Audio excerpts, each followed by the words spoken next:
कि जेन ज़ी बच्चे को अगर लॉजिकली समझाओगे तो बच्चा सही डायरेक्शन पे जाएगा। अदरवाइज उसके पास इतने बढ़िया सेट ऑफ लॉजिक्स होते हैं कि आप उनके सवाल का जवाब नहीं दे पाओगे। जेन ज़ी बच्चों को कैसे टैकल करें, इस पर एक छोटी सी कहानी आपको सुनाना चाह रहा हूँ। एक समय मैं और मेरा बेटा बैठे थे, बेटे की उम्र करीब 14-15 साल है। तो उसने मुझे कहा, पापा मुझे एक बढ़िया सी घड़ी चाहिए, एक स्पोर्ट्स वॉच है और 16,000 की आती है। मैंने कहा, बेटा इतने महंगे घड़ी लेके क्या करेगा? तो क्योंकि वो जेन ज़ी बच्चा है, उसके पास गजब के सेट ऑफ जस्टिफिकेशंस थे कि ये कारण है, इसके कारण मुझे घड़ी चाहिए ही चाहिए। अब मैं उसको मना कर देता तो उसके दिमाग में कई सवाल आते कि पापा के पास पैसे नहीं है, पापा मेरे पीछे खर्च नहीं करना चाहते, पापा ऐसे हैं, पापा वैसे हैं, और इस तरीके से हम दोनों के बीच में गैप हो जाता है। तो मैंने थोड़ा सा समय लिया।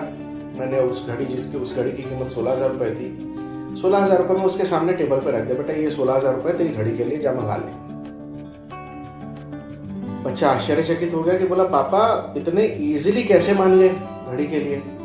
फिर मैं उसको समझाया, मैं बोला, बेटा ये जो 16,000 रुपये है, इस 16,000 रुपये को अगर अपन अपने पास ऐसे ही रखे रहो फिर घड़ी खरीद ले तब क्या होगा? बोला, पापा मजाक क्यों कर रहा हूँ? फिर मैंने उसको बताया इन्वेस्टमेंट क्या होता है।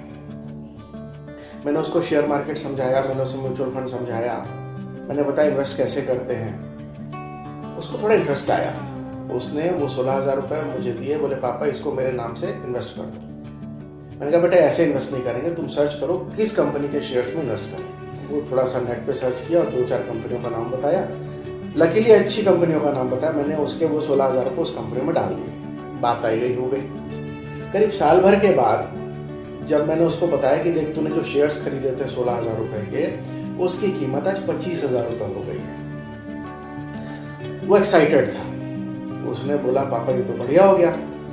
मैंने कहा, एक काम कर सकता है, तेरा 16 निकाल देते, जो बचा पैसा उसको रहने दो, 16,000 की घड़ी खरीद ले। उसने कहा, नहीं पापा अब घड़ी नहीं चाहिए, वो तो मैं छोटी सी सस्ती एक बढ़िया सी घड़ी खरीदूंगा, आप निश्चिंत रहो, मेरे पास कुछ और पैसे पड़े, मैं आपको देता हूँ, इसको और इन्वेस्ट करो।